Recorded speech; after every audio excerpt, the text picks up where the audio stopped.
Nelson Chamisa at the moment nyika yeZimbabwe ari kudikanwa nevanhu ende zvakanyanya. Yesterday takamboburitsa dzimwe nhau maheadlines tiona kuti some of Nelson Chamisa was allies vana gift mugano vachisiya Nelson Chamisa vachideflecta to the ruling party ZANU-PF. Zvanyatsobuda pachena kuti vanhu vari kukriticize Nelson Chamisa vamwe panguva ine vachimoti Nelson Chamisa haana plan, vamwe vachimoti anenge ari kudya nezano, but panguva ino mamasis tikaenda munyika yeZimbabwe mastreets people they want Nelson Chamisa. Sanapenda mashoko mapictures abuda panguva ino anoonekwa kunzi Nelson Chamisa avisita Chitungwiza, mastreets ese azara asina kana blessa for a campaign or what. Subscribe or like it on the bell icon. Tipinda mu the people's pure love for advocate Nelson Chamisa.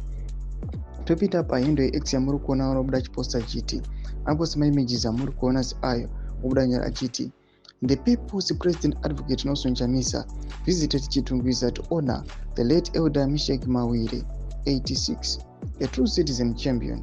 No mobilization, no campaign, just a pure love. President Nelson Chamisa leads by example. The vision is alive. God is in it.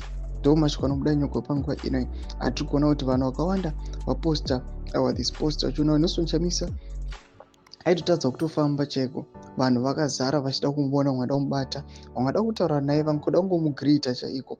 Mashoko ari kubuda panguva ino ari kunyatsongo kunzi yes, they might criticize him. Some of them they might say he has deflected or is working for ZANU-PF. Vamwe vanga vachiti haana plan, anongopreacha mabible verses, but at some point people they must really understand my dynamics a politics kuti anenge achibva kupi achienda kupi.